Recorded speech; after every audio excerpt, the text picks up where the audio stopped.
How's it, guys, and welcome back to Ultimate Exotics.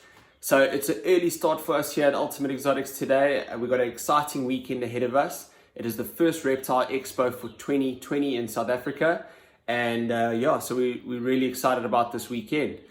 And this expo, it's up in Johannesburg, South Africa. Ultimate Exotics is based in Durban, so we have about a 6-hour drive. We had a busy day packing yesterday, so we're up early this morning. I'm just waiting for the guys to arrive, and then we're going to head up to the expo. So yeah, we'll take you along the journey with us. These expos are always such a good time for like-minded people to get together, to share the passion that we have for these reptiles, and also to educate new people and try and get new people involved in the hobby, and to teach those people how to correctly care for their reptiles. So that's what these expos are all about, and it's really good to see everyone, to see our friends, to see our customers. So it's a good catch-up all around. So yeah, just waiting for the guys to arrive, and then we're gonna hit the road.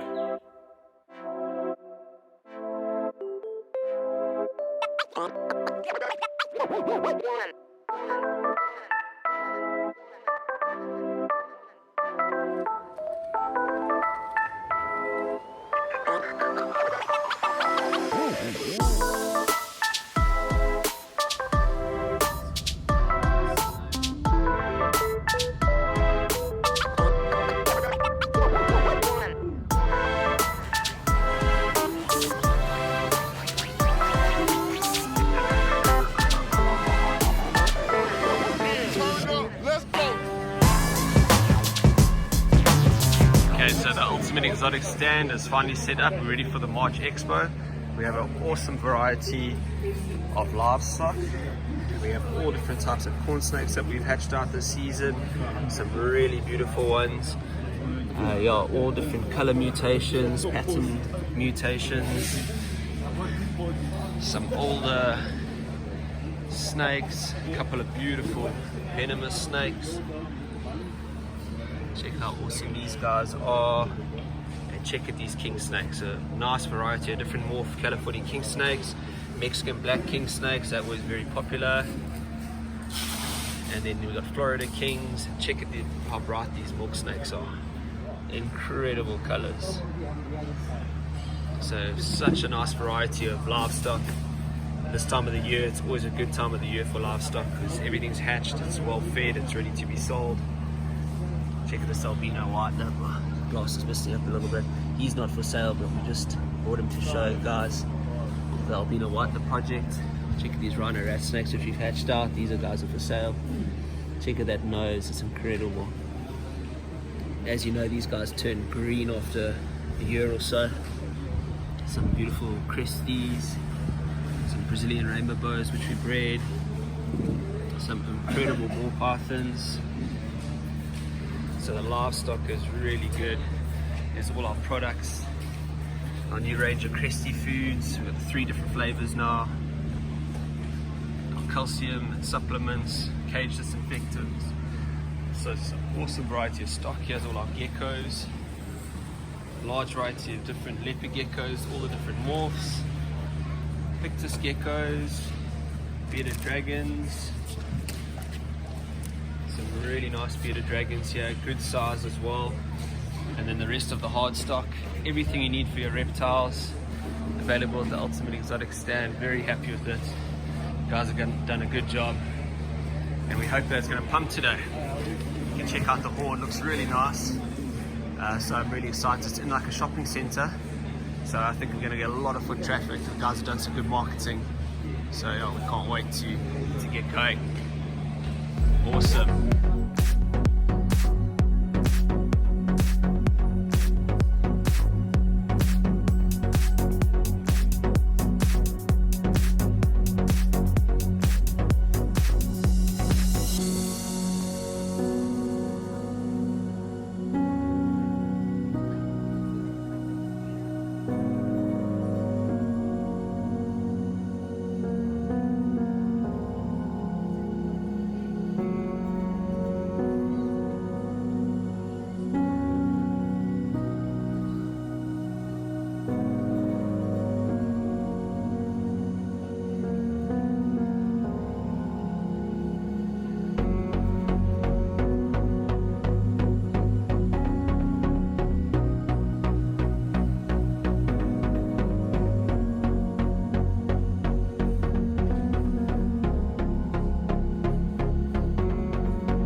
So we made it back to Ultimate Exotics late last night. What an awesome weekend that was. We really enjoyed that expo. It was a new venue, a new area, so I think everything kind of worked well, and we were very happy with it. There was a lot of foot traffic through the doors. The guys did some really good advertising, so well done to the organizers. An all-round great expo. We were nice and busy at the Ultimate Exotics stand. We sold a lot of livestock, and we also educated a lot of new people and new kids about the hobby and the care of the reptiles. So all around great. Thank you to all our customers for the support. It was great seeing you guys. Thanks to everyone, for those of you who came past the stand and said hi. It was great seeing you, and yeah, all around great weekend. And also we got some really nice new additions. So what we wanted to do is, we've got a lot of snakes at the moment, so we weren't keen to take on too many new snakes this weekend, but at the expo it's very hard not to buy something. So what we wanted to achieve is, we wanted to try and get some new animals for some new blood.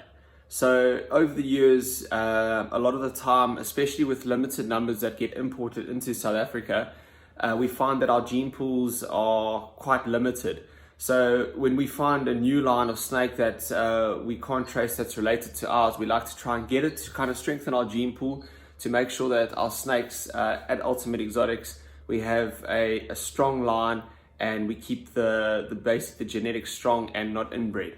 That's very important to us, because our goals are all long-term goals, and we want to make sure that our animals and that our lines are the best that they can be.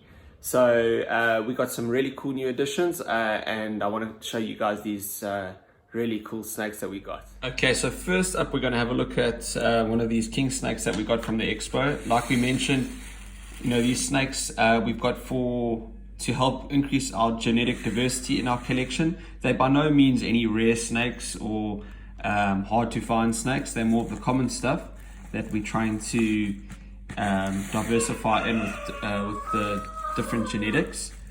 So this is a beautiful Californian king snake. You can see, look at those black and white bands. So this is a desert phase, which is a locality. It's a polygenic trait. And the desert phase is a black and white culking. Now normally with our other ones, we have like the 50-50 desert phase, where the white band is the same thickness as the black band. But this one I thought was very unusual, where it's got almost this pinstripe white band, but it's still nice and white, and then the black is very black. So just a beautiful Californian king snake, and they're so impressive, these desert phase. They're definitely one of our favorites. And this, as far as we know, is completely unrelated to our line. So we're going to use it to kind of strengthen our gene pool and increase our genetic diversity. Okay, so next up we have a albino culking, and this one's pattern is also very unusual, and something that we don't have at the moment in our collection. It's got this like really cool pinstripe down its back, with this like Aztec pattern along the side. So yeah, we'll line breed this. I think that this is also, you know, a pattern trait, a polygenic trait, and we'll line breed it. But I just think it looks really attractive, and it's definitely something unusual as far as what we have is concerned. So just another beautiful Californian king snake to add to our breeding collection. And just look at that pinstripe down its back, quite amazing. And the albino is obviously a recessive gene. Beautiful. Okay, next up is this beautiful hognose snake. This guy's a sub-adult, or actually he's probably mature now, because the male hognose don't have to be very big as adults. They mature at quite a small size in an early age. This is an anaconda hognose, which is het for albino. Anaconda is a co-dominant morph, and the anaconda, you'll see it changes the pattern. So it almost results in like these small saddles or spots down their back, and then the superconda, which you get from breeding anaconda to anaconda, has almost no pattern along its back. So just a beautiful co-dominant morph.